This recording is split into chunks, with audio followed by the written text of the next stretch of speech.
தேங்காய் கொப்பரை விலையை விட தேங்காய் எண்ணெயோட ரேட்டு சீப்பாக இருக்குதுங்க. ஒரு சின்ன கால்குலேஷனு, 1 லிட்டர் தேங்காய் எண்ணெய் உற்பத்தி ஆகிறதுக்கு 2.25 கிலோ தேங்காய் கொப்பரை வேணும். இன்றைக்கி நிலவரப்படி 2.25 கிலோ கொப்பரைக்கு 360 ரூபா காஸ்ட் ஆகுது. இதே 360 ரூபாயை 260 ரூபாய்க்கு நம்மளுக்கு தேங்காய் எண்ணெய் கொடுக்குறாங்க. இது எப்படி சாத்தியம்? அப்போ அடல்ட்ரேஷன் நடக்குதுன்னு அர்த்தம்.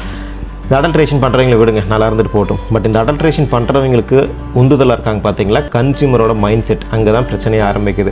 அதாவது நம்மளுக்கு எப்போவுமே கன்சியூமருக்கு சீப்பாக இருக்கணும், 1+1 ஆஃபர் வேணும், ஏதோ ஒரு பொருள் அதுக்கு நம்மளுக்கு ஆஃபராக கொடுக்கணும், ஒரு டம்ளரோ ஸ்பூனோ எதையோ ஒன்று கொடுக்கணும். ப்ளஸ் இதெல்லாம் போக அட்ராக்டிவான பேக்கிங் வேணும், பெரிய பெரிய சினிமா செலிபிரிட்டிஸ் இதுக்கு பின்னாடி ஒரு அட்வர்டைஸ்மெண்ட்டுக்கு வேணும். இப்படியான மைண்ட் செட்டில் தான் நம்ம பொருளை செலக்ட் பண்ண ஆரம்பிச்சிருக்கோம். எப்போ நம்ம ஆரோக்கியமான பொருளை ஒரு தரம் பார்த்து நம்ம செலக்ட் பண்ண ஆரம்பிப்போம்? பிரச்சனை அங்கே கிடையாதுங்க. நம்மளுக்கு அடிப்படையில் விவசாயத்தை பற்றியே தெரியாது. ஏன்னா எது எங்கே விளையுதுன்னு தெரியாது. தென்னை மரம் முதல்ல எப்படி இருக்கும்னே தெரியாது.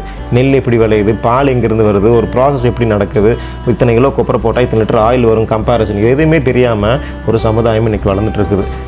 மும்மொழி கொள்கை கூட ஒரு விவசாயத்தை ஒரு பாடநூலாக்கி ஒரு 12வது வரைக்கும் விவசாயத்தை படிக்கிற மாதிரியான ஒரு சிஸ்டம் இங்கே வேணுங்க.